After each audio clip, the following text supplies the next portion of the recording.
So why would they even make this programming language to use these stupid things called arrays, where they're pretty much like a list of items, other than just making a simple string type where you can store a string into?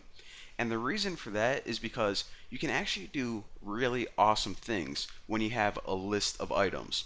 So the first thing I want to show you guys is just that how to access an individual item in that list or the array. Now, in order to do that, you just go ahead and type the name of your array, which is name. Probably should have named it something else because I'm saying name like 80 times a second and it's probably confusing, but you get the idea. So type the name of your array, which is name, and then in the brackets you can type it's pretty much the position of the element that you're looking for. And I'll go ahead and put 2. Now I want to mention this. Whenever you create a list or an array in C or any programming language, it always starts with 0. So you would think that, okay, um, B is 1, U is 2, so this is would print out U. Well, actually, it goes B is 0, U is 1, C is 2. So this little piece of code right here is actually equal to C. So then we can do something stupid like set it equal to Z. And of course, whenever you're using characters, put them in between single quotes. And what this is going to do now is say, okay, get the character that's at 2 position, which is 0, 1, 2, which is C, and set it equal to Z. So now my name is going to be Buzky, so Buzzkey, which is actually a pretty cool name if you think about it. Alright, so let's just go ahead and print this out now and see if it worked.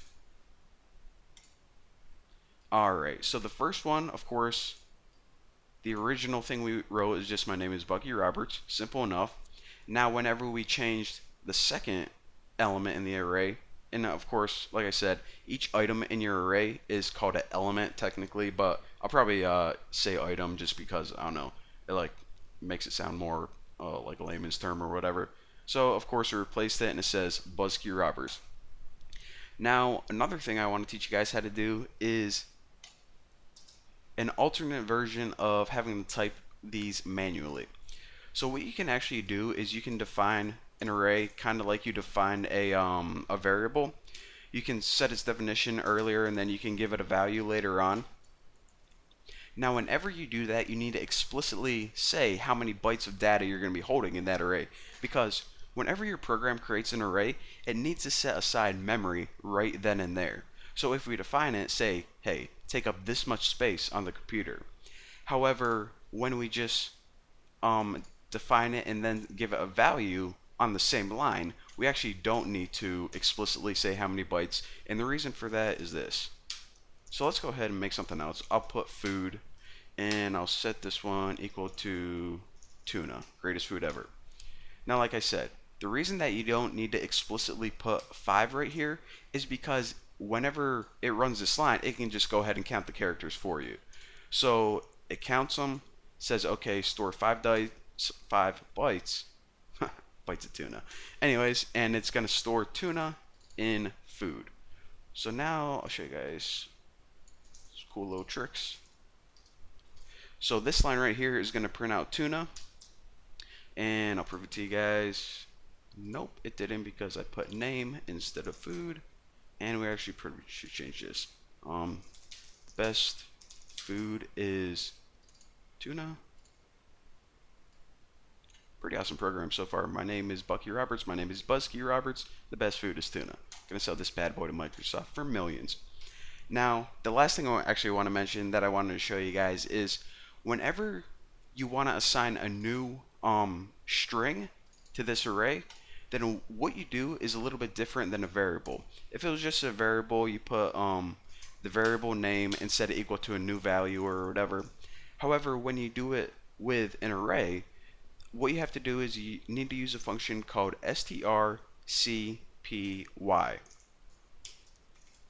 Now, this is going to take 2 pieces of information. The first one is it's pretty much you have to tell it what array do you want to change. Well, let's just go ahead and change the food array. Now put a comma, and the next piece of information is what string do you want to store in this array now. Well, let's just go ahead and change it from tuna to bacon. So now the food array equals bacon instead of tuna. So if we print out this line, print that bad boy. Of course, you can see the original one, the best food is tuna, and it changed, the best food is bacon, because we switched, or pretty much we gave the array of food a new value. So hopefully you guys understand about string terminators and how your computer actually needs to set aside memory and how we can take advantage of those by creating arrays and doing some cool things with arrays. So again, I know it was kind of confusing, and if you have any questions, ask me on the forum. I can answer you, or a bunch of people are also willing to help you. So for now, thank you guys for watching, and well, see you later.